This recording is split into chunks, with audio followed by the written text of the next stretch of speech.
Hello, everybody. This is Lisa Bryce. It's October 11th, 2020, and welcome to the Schiller Institute New York City Chorus Columbus Weekend. As people know, we are in the 250th year of Ludwig van Beethoven. At the end of 2019, the Schiller Institute Chorus began a project to celebrate this great anniversary by performing the Missa Solemnis, Opus 123, in this current year. Of course, everything changed with the pandemic, but we never gave up on this project. And at the end of this evening's program, we'll present our first offering with the opening Kyrie movement of that Mass. We'll begin this evening by celebrating another great creative genius, Christopher Columbus, whose understanding of astrophysics allowed him to defy prevailing the opinions of the time regarding the Earth and sail across unknown waters to reach new lands for the betterment of mankind. And now, I'd like to begin our program by presenting to you our dear friend Liliana Gorini, president of the International Civil Rights Solidarity Movement, speaking to us from Italy about this great explorer. Dear friends of the Schiller Institute Chorus, and dear friends who are listening, my greetings from Italy. We are celebrating today a great explorer and a great humanist, Christopher Columbus, who discovered America and who was the result of the Italian Renaissance. He was working closely with Paolo dal Pozzo Toscanelli, who drew the map which he used to sail towards the Indies and ultimately found America, and who was a member of a very important circle of humanists in Florence. He was a friend of Filippo Brunelleschi, the architect of the Florence Dome. He gave him actually advices how to build the cupola, the Florence Dome, which was a Manhattan project of the time. It was a very, very important discovery, the way they did the cupola. And in the same circles in Florence, around the Florence Dome, there was Marsilio Ficino, there was the uncle of Amerigo Vespucci, who gave the name to America, and his uncle was called Giorgio Antonio Vespucci, and he was the canon of the Florence Dome. This was a circle of humanists who were discussing ideas based on the Council of Florence of 1439, ideas how to create a better world with culture, with music, with poetry, with painting, and also with discovery of new oceans, of new worlds. Because Europe was in the hands of the oligarchy at the time, so they needed to discover new continents and build a society which would be better than Europe was at the time. And this was the mission which Columbus took on himself and successfully brought to the discovery of America, which for many Italians is to this day the land of freedom. And he was very important for Italians also in the centuries after this discovery, and also for most Europeans and for Americans who loved it. There were many statues to remember Columbus in the US. I saw one myself in Columbus, Ohio.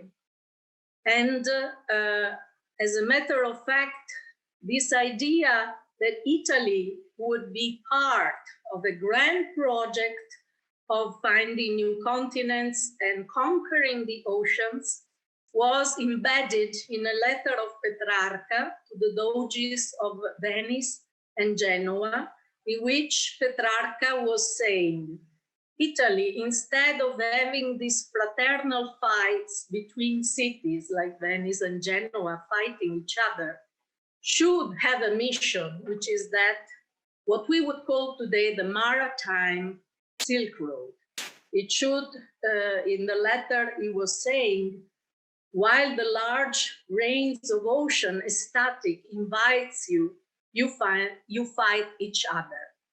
And this idea of having cooperation for the discovery and development of new worlds instead of wars was picked up by Giuseppe Verdi in his famous opera Simon Boccanegra, in which the main aria of the baritone, Simon Boccanegra, is exactly the letter of Petrarca. He says exactly this. Io vo gridando pace, io vo gridando amor. I'm crying for peace and I'm crying for love. So they not only discovered America, but they also established a very important principle which the Schiller Institute and Helga Zaplarouche is defending today. Rather than having provocations and wars with Russia, China, and other nations, we should cooperate and develop those nations which need development together. And I take this occasion to give my congratulations to the Schiller chorus, because we saw how important, for example, the songs in Russian and Chinese were to get people involved in our conferences from China and Russia. We saw how the speakers loved this exchange of culture. This cultural cooperation is actually part of the grand project of the Council of Florence and of Columbus. So I congratulate you for what you're doing. It is very important to keep a world in peace, which is a very important thing today. And it has revived an idea which was the idea of Columbus and the Council of Florence at the time of the Renaissance.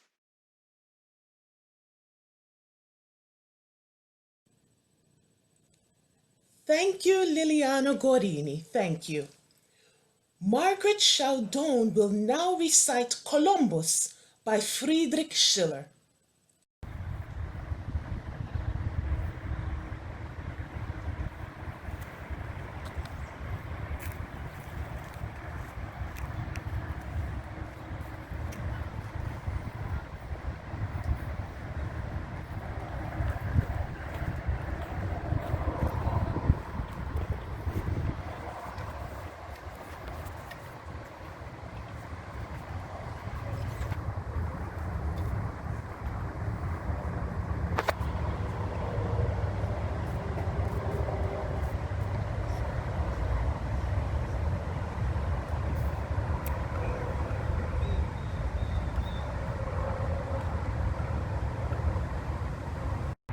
Hi everybody, I'm here at Columbus Park, Hackensack, New Jersey, to read you a beautiful little poem by Friedrich Schiller called Kolumbus, which I think really captures the great breakthrough that Christopher Columbus made in overturning what people had been taught for centuries until then, which is that the world was flat. And he was setting out to say, no, it is round.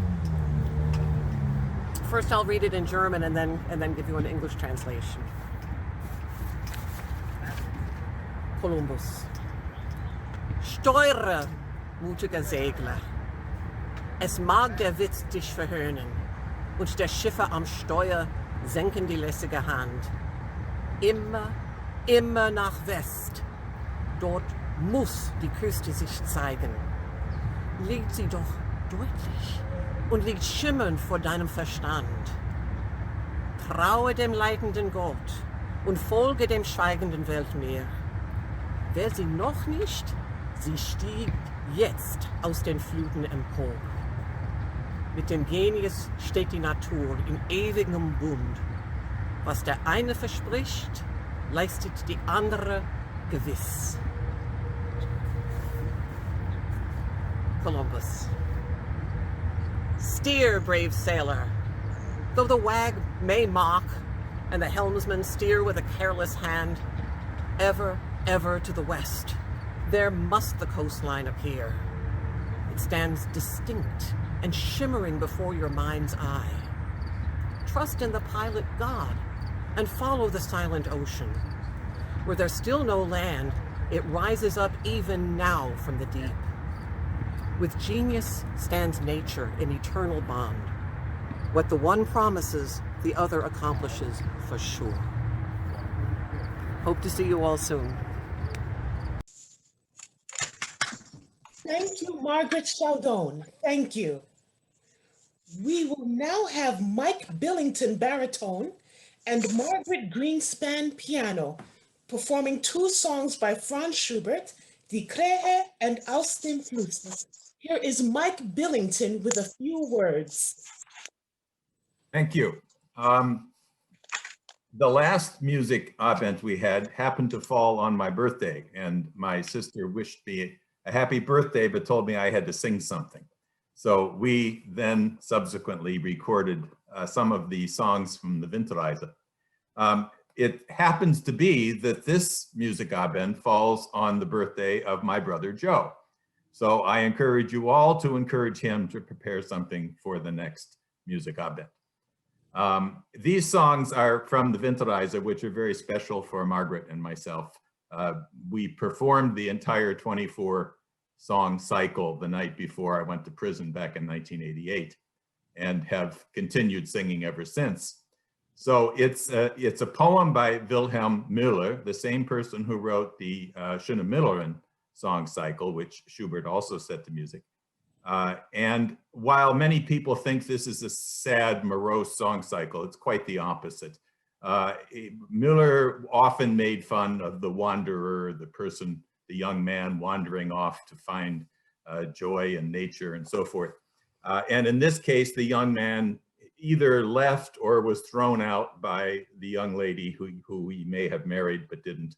And the entire song cycle is his wandering through the snow in the winter, totally self-absorbed, feeling terribly sorry for himself, and whining about it in many ways, which Schubert puts to music in ways that capture that emotion. But you always have to be looking over his shoulder and smiling at this foolish young man, who in the end finally comes to terms with the fact that there's something outside of himself. I won't tell you what that is, but if you don't know the song cycle, I encourage you to listen to the whole thing. So the two songs are Auf dem Flusse, on the river, where he comes across a frozen river and he says, this river is very much like my heart, a frozen crust, but a raging torrent underneath. And the other is Die Krahe, about the crow. And this is the young man wandering out of town, and he notices a crow circling overhead. And he says, oh, you wonderful bird, will you finally be someone who sticks with me all the way to the grave, if only because you want to eat my body? Well, I welcome you. Thank you. Coming with me all the way to the grave. So that's it. Let's hear them.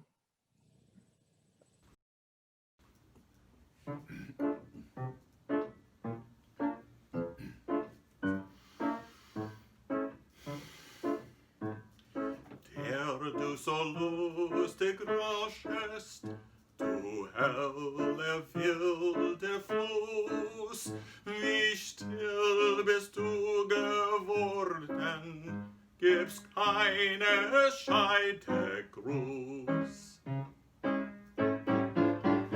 Mit harte, starre Rinde hast du dich überdeckt, liegst kalt und unbeweglich im Sande ausgestreckt.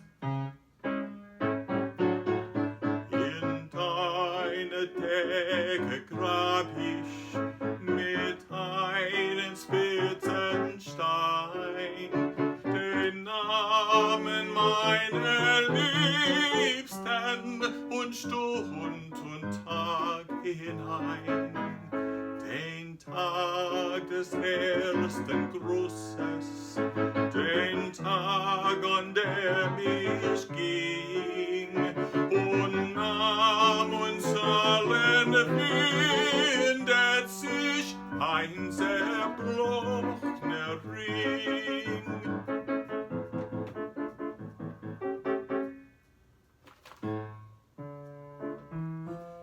Mein Herz in diesem Mache erkennst du nun dein Bild, buntes eine Rinde, wohl auch so reisend schwillt,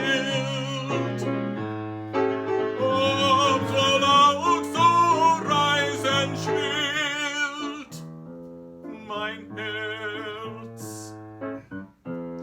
in diesem Mache erkennst du nun dein Bild, bunte seine Rinde, worauf so reisend spielt, worauf so reisend spielt, worauf so reisend spielt.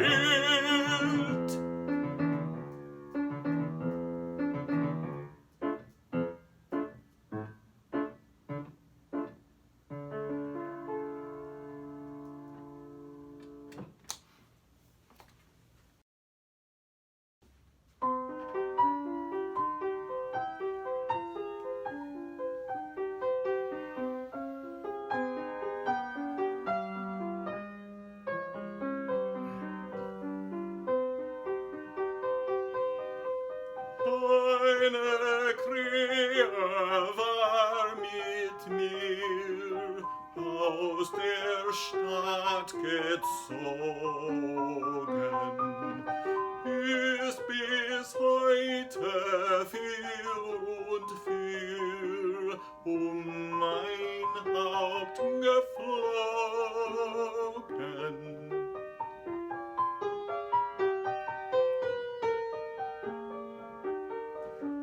Krahe, wunderliches Tier, willst mich nicht verlassen, meinst wohl bald als Beute hier meinen Leib zu fassen.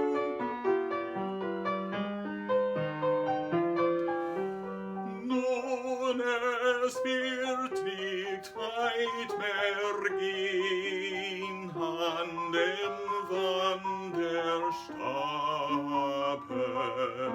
Krahe, lass mich herrlich sehen, treue bis zum Grabe.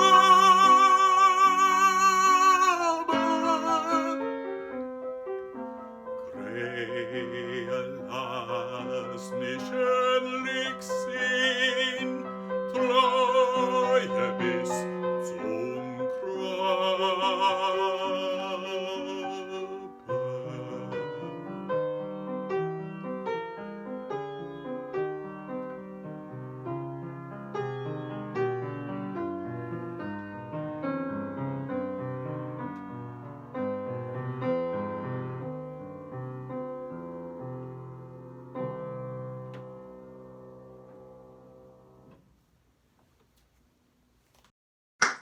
Thank you, Mike Billington and Margaret Greenspan. Thank you.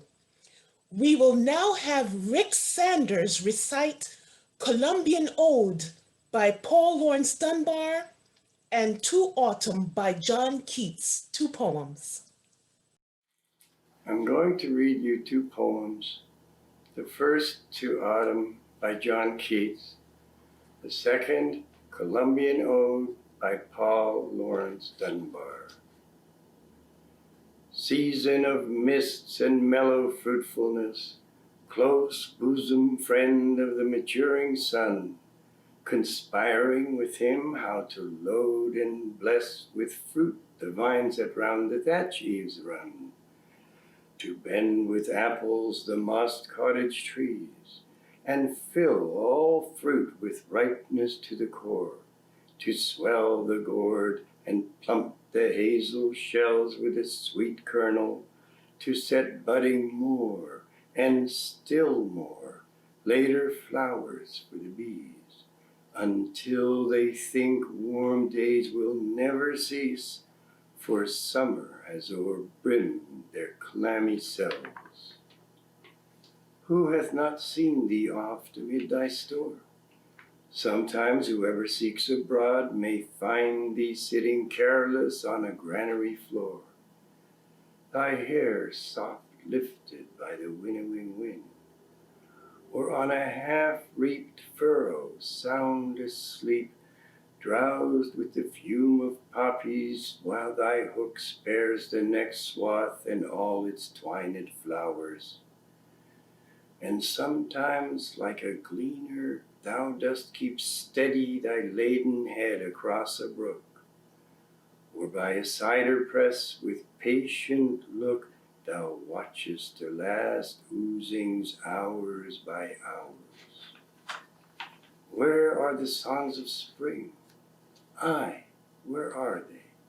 Think not of them, thou hast thy music too, while borrowed clouds bloom the soft dying day, and touch the stubble plains with rosy hue. Then in a wailful choir the small gnats mourn among the river sallows, borne aloft or sinking as the light wind lives or dies. And full-grown lambs loud bleat from hilly bourne. Hedge crickets sing, and now with treble soft the red-breast whistles from a garden croft, and gathering swallows twitter in the skies.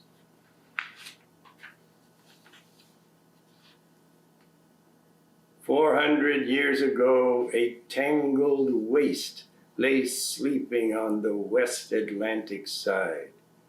Their devious way the old world's millions traced, content and loved and labored, dared and died, while students still believed the charts they conned, and reveled in their thriftless ignorance, nor dreamed of other lands that lay beyond old ocean's dense, indefinite expanse.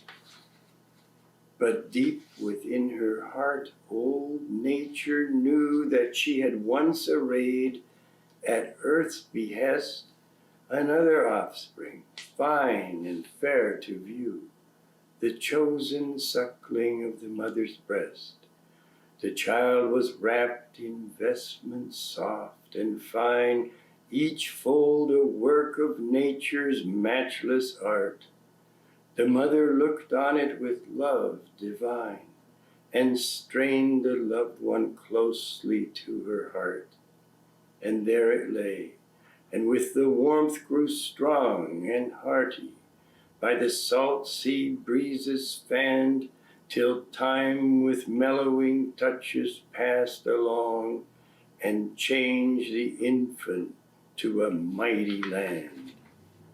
But men knew not of this, till there arose that mighty mariner, the Genoese, who dared to try, in spite of fears and foes, the unknown fortunes of unsounded seas. O noblest of Italia's sons, thy bark went not alone into that shrouding night. O dauntless dare of the rayless dark, the world sailed with thee to eternal light. The dear haunts that with game were crowded then, today are tilled and cultivated lands. The schoolhouse towers where Bruin had his den, and where the wigwam stood, the chapel stands. The place that nurtured men of savage mien now teems with men of nature's noblest types, where moved the forest foliage banner green, now flutters in the breeze the stars and stripes.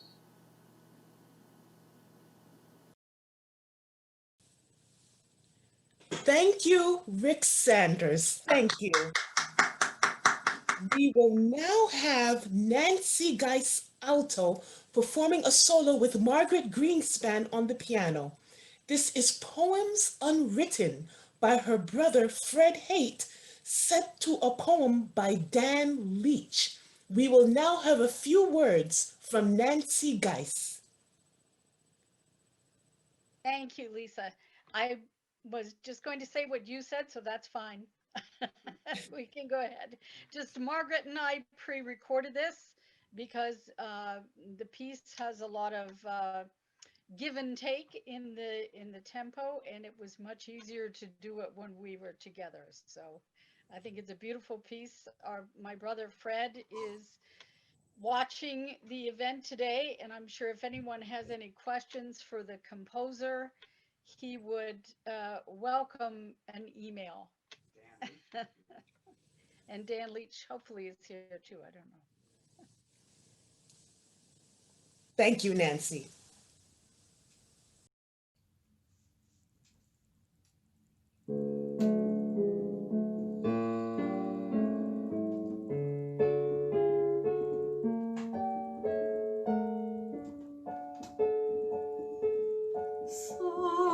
Sometimes when the light and the mists of the day settle holy and soft on the edge of the night, when the sights and the sounds of the world melt away, and the vision that lives in the soul takes flight, those feelings come on I felt since I was young, of poems unwritten and songs unsung, of poems unwritten and songs unsung.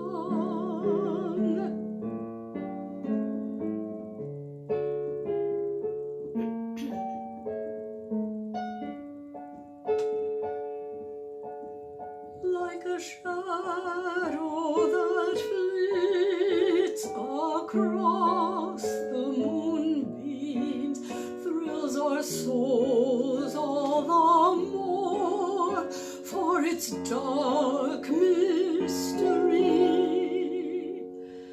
Or the memory in daytime of last night's dreams, like another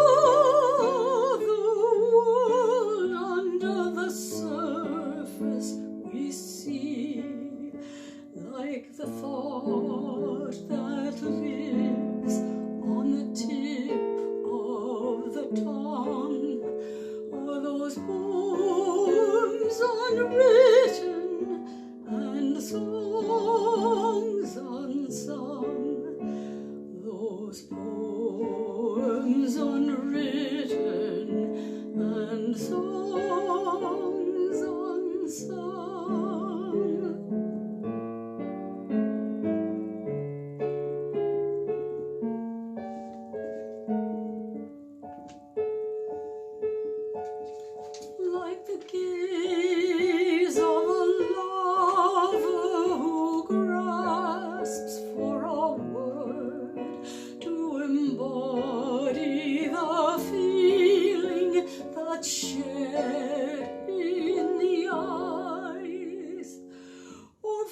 forgotten strains of a song long unheard, whose sad melody deep in the heart still lies, like all the new thoughts that ever have sprung, are those poems unwritten and songs unsung, those poems unwritten and songs unsung.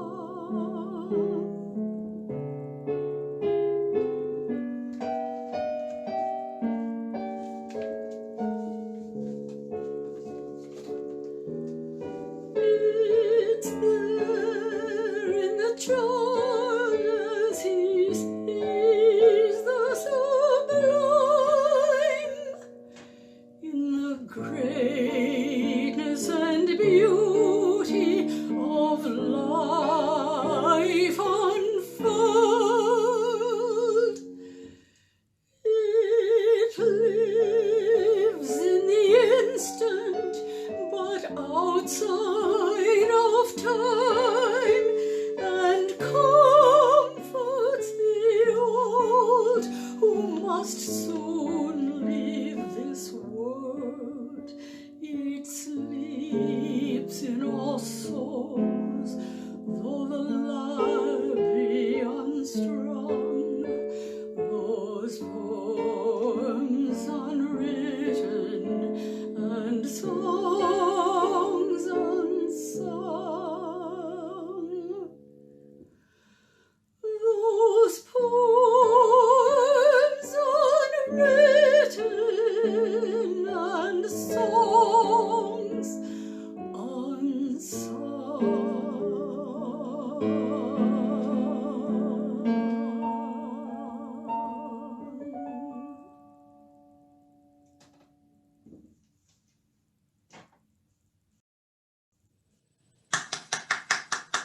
Thank you, Nancy Guice, Margaret Greenspan, Fred Haight, and Dan Leach. Thank you. We are now going on to Paul Gallagher, who will recite two poems by Robert Frost, Misgiving and Sand Dunes. Hi. Lyndon LaRouche once wrote about poetic irony with the expression that some poems have a snap in the final couplet. So these are a couple of short poems by the American poet Robert Frost. And the first of them is called Sand Dunes, but it might just as well be called Climate Change, I suppose, although it was written a long time ago. Sand dunes. Sea waves are green and wet, but up from where they die rise others vaster yet, and these are brown and dry. They are the sea-made land, come at the fisher town to bury in solid sand the men she could not drown.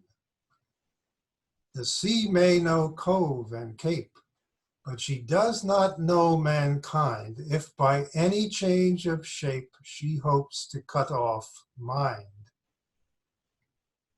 We gave her a ship to sink. We can give her a hut as well, and be the more free to think for the one more cast off shell. And the second poem is called Misgiving. All crying, we will go with you, O wind. The foliage follow him, leaf and stem, but a sleep comes over them as they go, and they end up bidding him stay with them. And now they answer his summoning blast with an ever vaguer and vaguer stir, or at utmost a little reluctant whirl that leaves them no further than where they were. I only hope that when I am free, as they are free to go in quest of the knowledge that comes beyond the bounds of life, it may not seem better to me to rest. Thank you, Paul Gallagher. We will now have Kesha Rogers, alto, perform a solo of the beautiful spiritual Hard Trials arranged by Harry T. Burley. We will now have a few words and song by Kesha Rogers. Thank you, Lisa. Okay, so I'm going to be singing, as she said, Hard Trials by Harry Burley.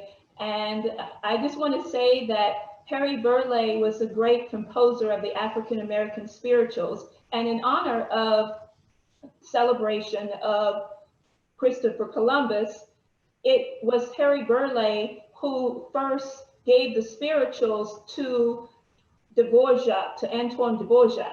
And this is very important because Dvorak traveled to the Americas in 1892, 400 years after Christopher Columbus founded the Americas. And so I thought that was important to share. And this is the life and trials of Harry Burley. And I want to just, first of all, apologize to my friend My-Hoa, who did a recording for me. And unfortunately, due to technical difficulties, I'm not able to use the accompaniment, so this will be done traditional spiritual. So. Been a-listening all the night long, been a-listening all the day, been a-listening all the night long, for to hear some singer pray. Now ain't them hard trials, great tribulation, ain't them hard trials, I'm bound to leave this land. Oh, the foxes, they have holes in the ground, and the birds have nests in the air, and everything has a hiding place. But us poor sinners ain't got nowhere. Now ain't them hard trials, great tribulation, ain't them hard trials, I'm bound to leave this land. Oh, Methodist, Methodist is my name, Methodist till I die. I've been received in a Methodist church, but I'll die on the Episcopal side. Now ain't them hard trials, great tribulation, ain't them hard trials, I'm bound to leave this land. You may go this away, you may go that away, you may go from door to door, but if you ain't got the good Lord in your soul, why the devil's gonna get you for sure. Now ain't them hard trials, great tribulation, ain't them hard trials, I'm bound to leave this land. Thank you.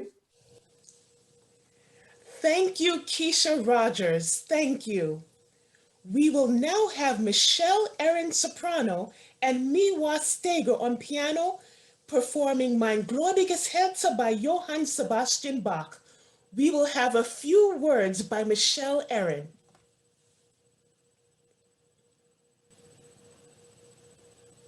About to watch this collaboration between My-Hoa out in San Francisco and me in New Jersey, and enjoy.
Herz, mein gläubiges Herz, frohlocken sing Scherze, frohlocken sing Scherze, dein Jesus ist da.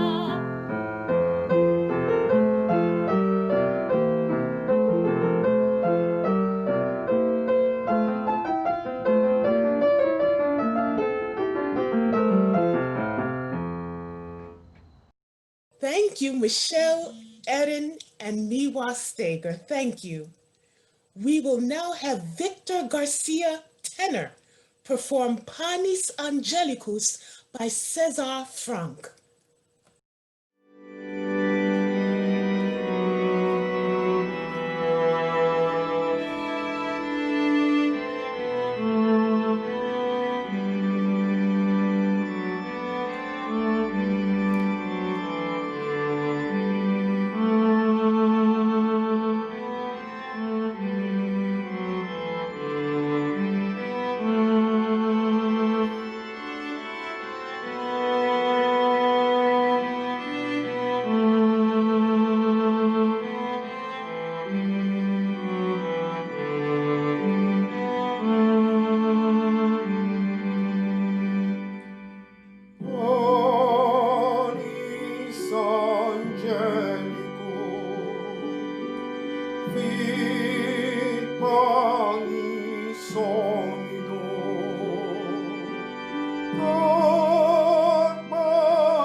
Thank you, Victor Garcia. We will now have a duet by Annicia Smith and Jen Pearl sopranos, Bei ladri dell'amore by Ludwig van Beethoven. We will have a few words by Jen Pearl. Hello, everybody. This is my dear friend Annie, and I will be singing a short a cappella duet for you today. This is actually written for soprano and tenor, but we really wanted to do something a cappella, so I just rewrote the tenor part for soprano. This is part of a kind of a grouping of very short trios and duets by Beethoven in Italian, all a cappella, which are a lot of fun. People should work on them. I'll just tell you the translation really quick. Beautiful lips that love formed for your nest. I don't have any more fear. I believe you. I trust you. You swore you loved me, and that is enough. If I complain again that Nietzsche offends me, for me no more will shine the light of day.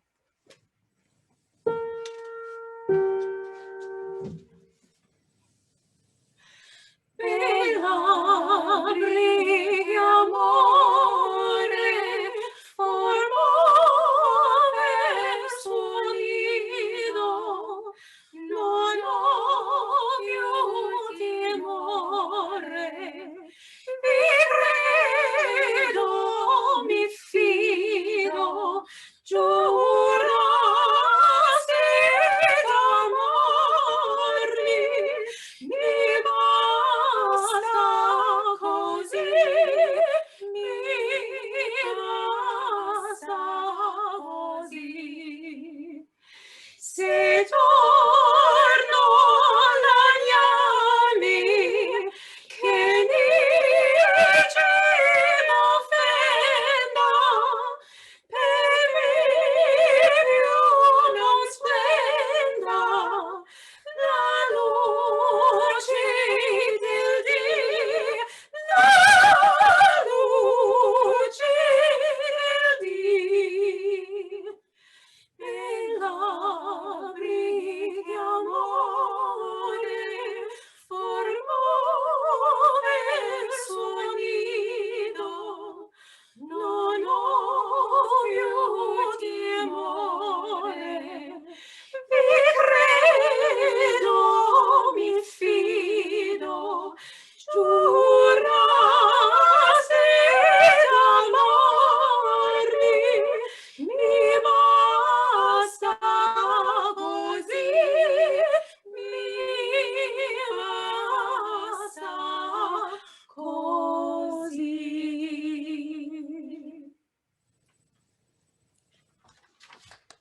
Oh, yeah, you can. Thank you, Annicia Smith and Jen Pearl sopranos. Thank you. Now I will be performing a spiritual Swing Low Sweet Chariot. I'm Lisa Bryce. I'll be performing Swing Low Sweet Chariot. This beautiful spiritual has warmed the hearts of many. May it warm yours.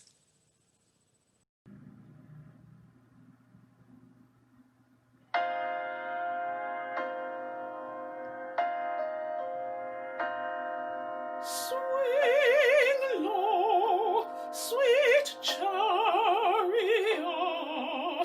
coming for to carry me home. Swing low, sweet chariot, coming for to carry me home.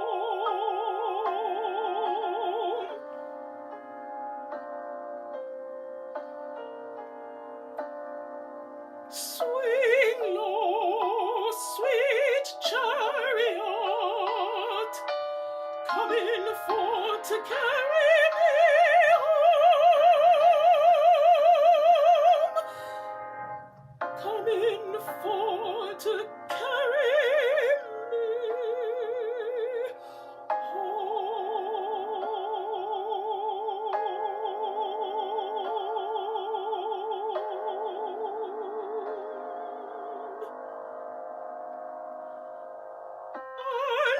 over Jordan, what did I see? Coming for to carry me home. A band of angels coming after me, coming for to carry me home. Swing low, sweet chariot, coming for to carry me home.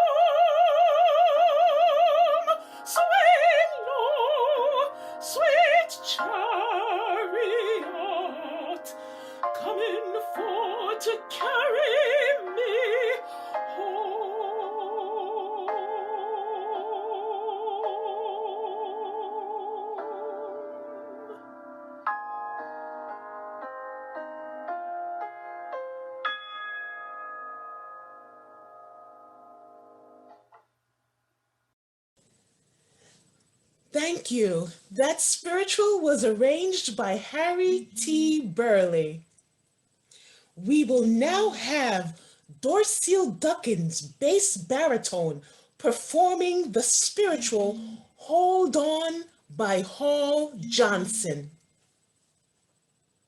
Yes, I want to apologize to those of you who were looking for the Go Down Moses by Glenn Burley, but technical stuff, we'll do it next time.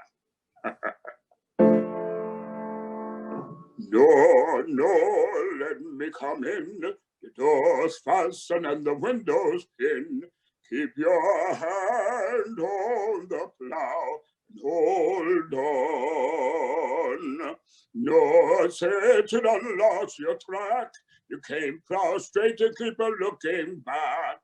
Keep your hand on the plow and hold on. Hold on. Hold on. Keep your hand on the plow and hold on. Mary wore a golden chain. Every leak was in my Jesus' name. Keep your hand on the plow and hold on. Keep a plow and don't you tire. Every round gets a high and higher. Keep your hand on the plow and hold on.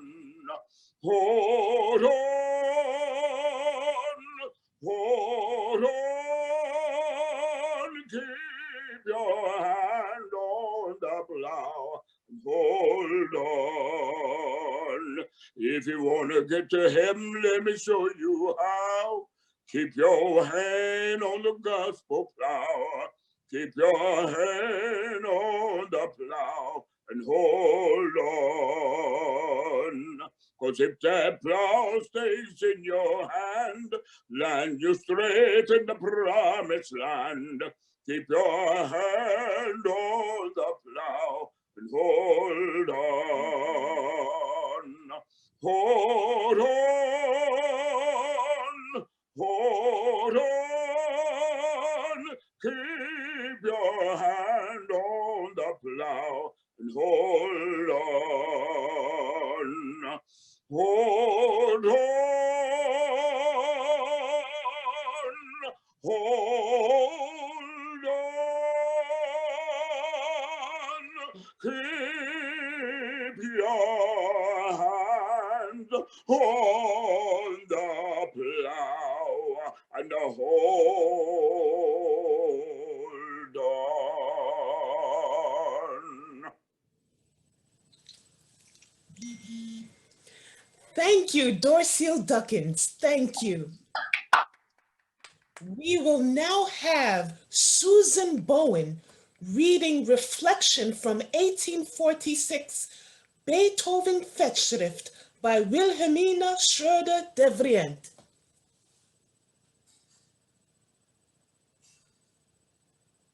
Thank you. This year, as Lisa already said, is the 250th birthday of Ludwig van Beethoven, and it's being celebrated even in the pandemic across the globe.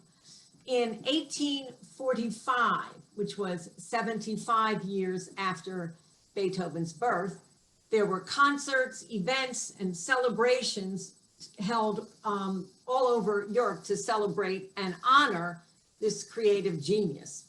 A year later, in 1846, a Festschrift was published by Gustav Schilling as a supplement to the Grand Beethoven Jubilee in Bonn. Here's the, I don't know if you can see it. It's entitled Beethoven Album, a commemorative book of grateful love and veneration for the deceased, endowed and inscribed by an association of artists and art lovers from France, England, Italy, Germany, Holland, Sweden, Hungary, and Russia. So today I want to share just one reminiscence from that book, which was translated in this book called Beethoven, Impressions by His Contemporaries, by the dramatic soprano and actress Wilhelmina Schroeder-Devrient, who made her operatic debut in 1821 at age 17 as Pamina in The Magic Flute. And then 1 year later, she established herself as one of the consummate artists as Leonora in Fidelio, Beethoven's opera. She brought Fidelio all over Europe, and she also gave lieder concerts. She learned bel canto in order to be able to perform Bellini operas. Wagner used her fame and her ability to promote his own operas and himself, but she was not a Wagnerian.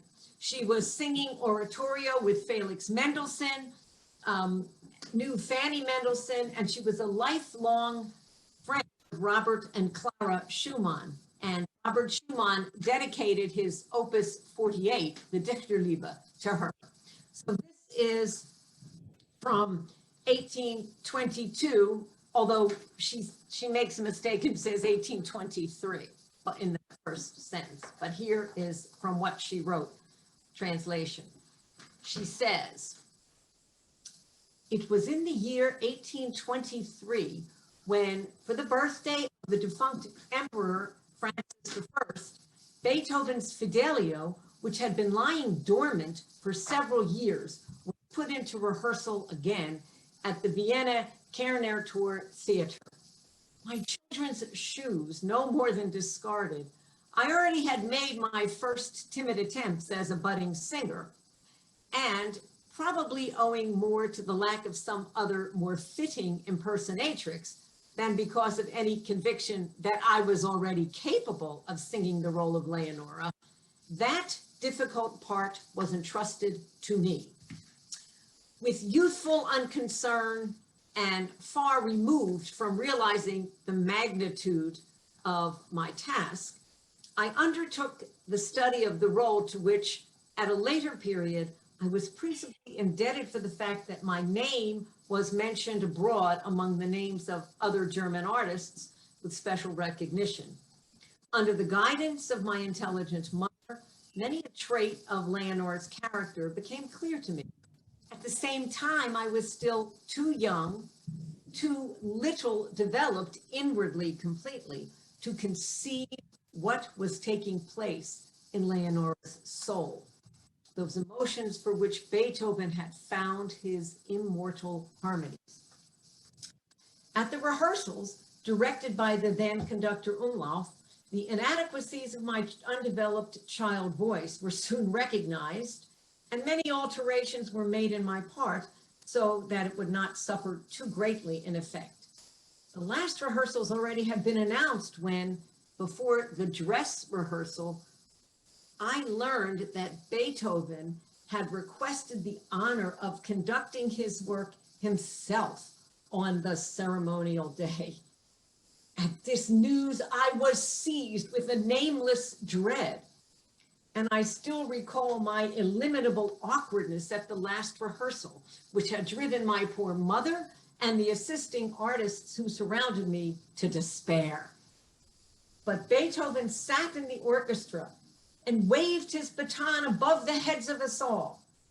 I had never seen the man before. At the same time, the master's physical ear was already deaf to all tone. With confusion written on his face, with a more than earthly enthusiasm in his eye, swinging his baton to and fro with violent motions, he stood in the midst of the playing musicians, and he did not hear a single note. When he thought they should play piano, he almost crept under the conductor's desk, and when he wanted a forte, he leapt high into the air with the strangest gestures, uttering the weirdest sounds. With each succeeding number, we grew more intimidated, and I felt as though we were gazing at one of Hoffman's fantastic figures, which had popped up before me. It was unavoidable that the deaf master should throw singers and orchestra into the greatest confusion and put them entirely off beat until no one knew where they were. Of all of this, however, Beethoven was utterly unconscious, and thus, with the utmost difficulty, we concluded a rehearsal with which he seemed altogether content, for he laid down his baton with a happy smile. Yet, it was impossible to entrust the performance itself to him, and conductor Umlauf had to charge himself with the heart-rending business of calling his attention to the fact that the opera could not be given under his direction. Beethoven is said to have resigned himself with a sorrowful heavenward glance. I found him sitting behind Umlauf in the orchestra the following evening, lost in profound meditation. You probably know that, or excuse me, you probably know with what enthusiasm Vienna greeted, the Vienna public greeted Fidelio on that occasion. And also that since that performance, this immortal work has found a permanent place in the repertoire of the German operatic stage. Every artist taking part in the performance accomplished his task that evening with enthusiastic devotion. For who would not have gladly given his last breath for the wretched master who heard nothing of all the beauty he had created and the glory he had created? Beethoven followed the entire performance with strained attention, and it seemed as though he were trying to gather from each of our movements whether we had at least half understood his meaning. In those days, they already insisted on calling me a little genius. And that evening, it really seemed as though a more matured spirit possessed me, for several genial original traits flashed up in my portrayal, which could not have escaped Beethoven's notice, since he himself, the exalted master, came the following day to express to me his thanks and recognition. I moistened the hand he offered me with hot tears, and in my joy would have exchanged all the earth's worldly possessions for this praise from Beethoven's lips. He promised me at the time to write an opera for me, but unfortunately, that was as far as it went. Soon afterward, I left Vienna, and a few years later, Beethoven's lofty spirit winged its way back to that primal bourne whence it had come. He did not live to see his Fidelio become domiciled in the capitals of France and Albion, nor to realize that his childishly timid Leonora of 1822, who later herself had developed a greater comprehension of his genius, was able to do her part in securing due and full recognition for so tremendous a work in its German fatherland as well. The consciousness of having laid down even one more wreath in Beethoven's spreading hall of fame, whom would it not fill with joy? And so may these lines also testify to the gratitude, the veneration I have vowed and shall continue to vow to his lofty spirit as long as I live. That was 1846.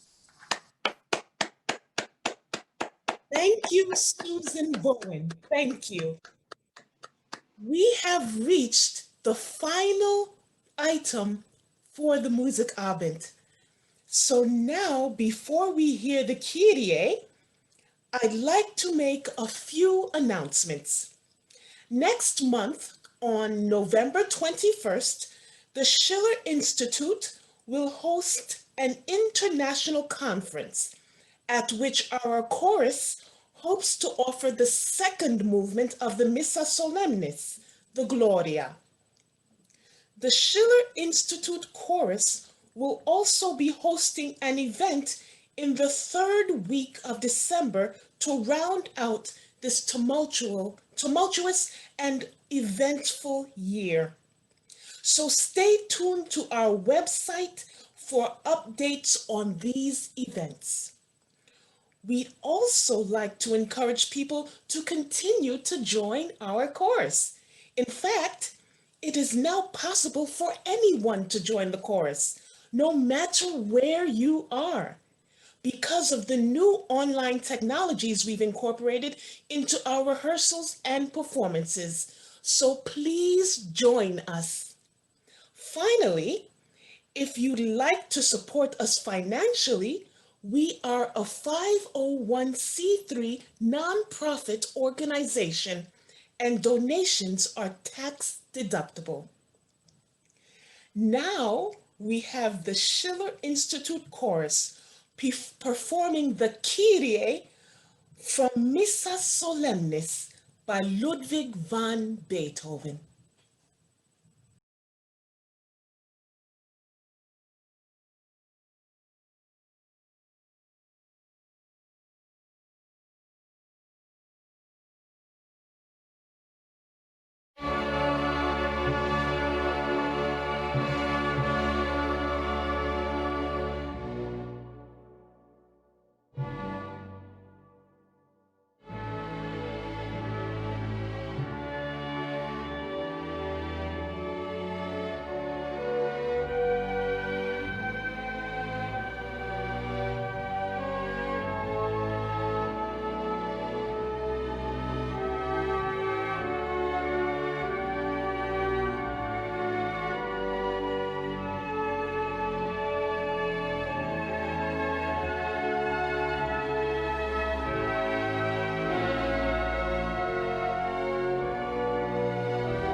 That was beautiful.